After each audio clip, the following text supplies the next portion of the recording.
In the crucible of contemporary political punditry, Destiny, that maestro of digital dialectics, ventures into the labyrinth of skepticism and speculation, casting a discerning eye upon Cenk's audacious foray into the presidential arena. Sure. Yeah, that's not surprising me. Yeah. So I wanted to ask you, how do you feel about Cenk running for president? It's kind of a little crazy for me. I don't know. I haven't spoken to him privately, obviously, because I've only seen him privately once in my life. I don't know what his goal is. I don't know if he's like trying to write a book or if he's trying to prove a point, or I truly don't understand. It seems silly, but I'm not sure. I don't know. Well, obviously, look, it puts me in a weird position because, like, I do work with Cenk, but I'm also trying to make sure the Democrats win. So it's been interesting for me. And I literally can't talk to him right now because, PACs can't coordinate with presidential campaigns. But I think the thing that people really get wrong with Cenk is, I think it's something similar that they do with you, where they assume there's like some pretext or whatever. And like what I've learned in working with you is like what you see is what you get. You're really upfront about what you think. There's not some secret agenda behind the scenes. And with Cenk, if he's saying like, look, my goal is I don't think Biden can win this time. I want to get to 20% in the polls and force someone like Gavin Newsom to get in. I can tell you for a fact that is his objective. Now, I'm not saying I agree or disagree with that. Wait, the objective is what? Restate that about Newsom getting in? Or? He wants to, so Cenk believes if he can get to 10, 15, 20% in the polls, or someone can, that is going to force Gavin Newsom or someone like him to enter the race and force Biden to drop out. He actually had me doing a whole bunch of polling projects of trying a ton of people to see if they would be competitive against Biden. Everyone from Anna Kasparian, just up and down the race, just seeing who could actually like jump in this race and win. So it truly is what he's trying to do. Okay. Do you want my honest feedback on that, or? Yeah, no, of course. I would be shocked if Cenk got more than 2% in any poll. 15 to 20% is an unbelievably high number they're shooting for. I would be shocked at over 2% on a 1-to-1 odds. And even if he did manage to climb to 15 to 20%, there is no shot that anybody in the Democratic Party is going to jump in and run against Biden, because you're committing political suicide. Do you think Newsom wants to be an enemy to the Democratic establishment? Do you think like that? I just don't see that ever being in a good political calculation for any Democrat. It would have to be like a huge outsider, I would think, not anybody that has like a future in the Democratic Party. But I could be totally wrong on that. Maybe I'm, No, I don't disagree with you. I do think this is why he spent so much of the first of the year trying to get everyone else to jump in and run, right? And like something Cenk does that he doesn't get credit for is raising tons of money for people behind the scenes and talking to people and getting them to invest in candidates the Democratic establishment won't. So he really saw, like, he described it to me as like the nuclear option. And, especially with this, 14th Amendment stuff. It's a long shot, but it's just like, if you're asked, like, I can't say anything about what the efficacy of his plan is going to be, but I can say just the man himself, like what he says he's trying to do is what he's trying to do. That's just a fact. Sure. Yeah. I mean, if he says it publicly, I think Cenk is probably one of those people that I would say it's actually like a detriment. I think he's honest to a fault sometimes. I think sometimes he wears his heart a little bit too much on his sleeves, but I could be wrong. Maybe there's something I'm not aware of, but I've never heard of any stories, or I'm not aware of anything where like Cenk was doing something like sneaky, or it was like trying to do something. He seems like he's pretty honest about it. I just think what he's doing is, obviously I disagree with it. I think it's going to work, but I think he's pretty, That's why, when Benny, the person that left TYT, the kind of tanky trans person, was like making all these allegations about Cenk, like secret conversations behind the scenes that Cenk is making. Like, I wasn't in that conversation, so I can't say like Benny is lying, but I talked to Cenk a lot, and I cannot imagine him saying half the stuff that she accused him of. Yeah. So I don't know. That's really awkward. Also, when it comes to public stuff like this, you should know this by now. I know this by now, right? Stuff like that never, ever, ever stays hidden if those kinds of conversations are happening. This is some shit where like everybody knows. Or there's like, there's a lot of things where like when they leak, everybody's like, yeah, oh yeah, absolutely. Whenever you're getting one person, we're like, oh yeah, this person is like a prolific N-word sayer, prolific transphobe, and it's like, really one of the most popular people in this like alternative media, and nobody else has heard it but you? Damn, there must be some sociopath to only reveal that side around you. Yeah. So yeah, I agree. Yeah. I don't think Cenk is like a bad person. This is what made the Tara Reid stuff so non-credible. Like, you're telling me, like, she's coming forward trying to say Biden's like a sexual predator, feeling people from like 40 years ago, and it's like, yeah, and no one else has done it. It's like, okay, Tara, what's more likely? You're a Russian agent and are kind of unwell because of some of this other stuff that's been alleged, or Biden was just overcome by you and then got his stuff together immediately after that and never did it again. Like, I never want to like accuse like a woman bringing forward sexual allegations of being a liar, but I think I could say it doesn't feel credible to me in any remote way. So I don't know. How do you think, like, I think one of the things that is really... As Destiny unfurls his rhetorical tapestry, he dances with the ghosts of Machiavelli and Sant'Egidio, questioning not only Cenk's political motives, but the very stratagems that weave the fabric of his ambitions. Destiny, the proverbial augur, peers into the mists of uncertainty, his skepticism echoing the ancient Greek oracle at Delphi.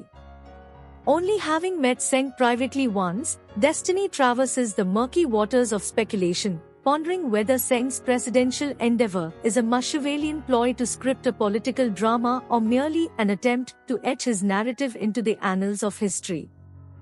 Destiny's probing gaze, akin to Socratic inquiry, seeks to unravel the riddle shrouding Cenk's true aspirations. In a symphony of skepticism, Destiny questions Cenk's ability to ascend the political Olympus, doubting whether Cenk's polling numbers could transcend the modest realm of single digits. Destiny's skepticism, a torch illuminating the path of political realism, suggests that reaching the apogee of 15% to 20% would be a Herculean task, akin to Hercules' 12 labors, each fraught with challenges and pitfalls. Destiny, the modern-day Cassius in the political Colosseum, raises the specter of political suicide for any Democratic gladiator daring to challenge the Biden behemoth. Here, he conjures the shade of Brutus, cautioning against the ides of political reckoning. Destiny's skepticism, steeped in the lessons of history, echoes the trepidation that ancient senators felt when challenging the political hegemony. Enter Brianna W., a voice in the digital agora defending Cenk's honor. Like Athena defending the Parthenon, Brianna W. extols Cenk's honesty and transparency, virtues she claims to be his political armor. Destiny, though acknowledging these qualities, spars with Brianna W. in a digital agora reminiscent of a rhetorical duel between Cicero and Catiline. A primary election is akin to navigating a labyrinth fraught with Herculean obstacles, a task so Sisyphean that even the most audacious contenders risk being consigned to the annals of political folly. This quixotic endeavor, often likened to wrestling Cerberus in the underworld, demands more than mere political acumen. It requires the audacity of a Prometheus daring to defy the gods of political orthodoxy. Historical meanderings through the annals of American politics reveal that challenging an incumbent president within their own party is a rare feat, an endeavor that echoes the fabled journeys of Odysseus in its complexity. One recalls the titanic struggle between Senator Edward Kennedy and President Jimmy Carter in the 1980 Democratic primary, a clash of political titans that ultimately left both wounded, with Kennedy failing to wrest the nomination from Carter's grasp.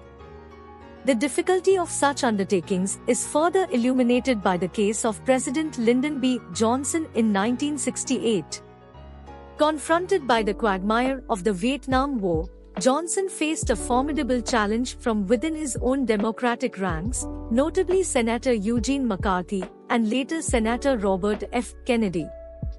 Yet, despite mounting dissent and the specter of anti-war sentiment, Johnson's decision to withdraw from the race and not seek re-election marked an exceptional moment in American political history. The audacious act of challenging an incumbent president becomes a Herculean labor when one contemplates the structural and psychological barriers that beset such endeavors. The very nature of incumbency affords the sitting president a formidable arsenal, a veritable Aegis shield, forged from the resources of the office and the loyalty of the party faithful. The weight of historical precedents, akin to the sword of Damocles, hangs over potential challengers, daunting them with the knowledge that their predecessors have faced an uphill battle of Sisyphean proportions. The Herculean task of challenging an incumbent president transcends the mere obstacles of political machinery. It delves into the labyrinth of psychological fortitude. The collective psyche of the political establishment, akin to a mythical minotaur, guards the gates of tradition, making any insurgent challenger susceptible to the arrows of skepticism and the sword of party loyalty. In this political odyssey, the audacity to confront an incumbent president requires the wisdom of Solomon and the courage of Achilles. It is a venture fraught with the echoes of historical gravitas, where the shadows of Kennedy and McCarthy loom large, reminding potential challengers that the road less traveled is often paved with the stones of political realism. In their shared skepticism, Destiny and Brianna W. cast doubt on the veracity of allegations that haunt both Cenk and Biden. The shadows of McCarthyism loom large as they scrutinize the accusers, invoking the age-old adage that those who live in glass houses should not throw stones. The echoes of historical injustices inform their skepticism, cautioning against a rush to judgment in the court of public opinion. Cenk Uygur's political aspirations, there lies a chapter marked by the ink of ambition and the quill of electoral defeat, a saga that echoes through the corridors of political history like the ghostly whispers of campaigns past. Cenk's previous foray into the arena of public office, specifically his bid for a congressional seat in California's 25th district, becomes a nuanced tale, resembling the tragicomic narratives of ancient Greek theatre. This electoral odyssey, akin to the adventures of Odysseus, was marked by the silent call of political ambition and the treacherous currents of public scrutiny. Cenk, the helmsman of the Young Turks, set sail on the tempestuous seas of electoral politics, hoping to navigate the waters of representative democracy.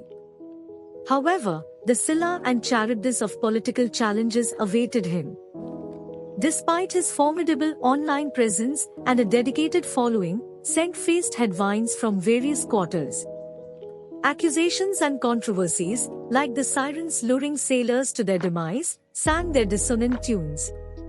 Allegations of past controversial statements and the specter of polarizing positions haunted his campaign, a cacophony that proved insurmountable in the electoral symphony. The tale takes a tragic turn reminiscent of Greek tragedies, as Cenk's electoral aspirations collided with the jagged rocks of political realities. In a crowded primary field, he failed to secure a spot in the general election, left to contemplate the labyrinthine nature of electoral politics and the fickle affections of the voting public. This electoral setback, an Icarian fall from the heights of political ambition, underscores the unforgiving nature of public scrutiny. In the agora of democratic politics, where the citizenry assumes the role of judge and jury, the echoes of past controversies and the relentless gaze of opponents become Socratic hemlock, poisoning the wellsprings of political ascent. Yet, like Prometheus bound to the rocks, Cenk's resilience shines through. Undeterred by the shadows of defeat, he continues to engage in the political dialogue, perhaps contemplating a return to the electoral fray or steering his ship toward different shores. As we reflect on Cenk's previous electoral endeavor, it becomes a cautionary tale, a modern-day myth with echoes of ancient struggles. The labyrinth of public office, replete with minotaurs of controversy and sirens of scrutiny, demands not only charisma but also a strategic prowess akin to the masterful art of Theseus navigating the maze. As Destiny and Brianna W. navigate the digital labyrinth of political discourse, they illuminate the nuances of skepticism and inquiry, acknowledging Cenk's virtues while challenging the strategic wisdom of his presidential odyssey. In this symposium of skepticism, they conjure the wisdom of the ancients, weaving a rhetorical tapestry that transcends the digital realm, resonating with the echoes of political sagas from ages past.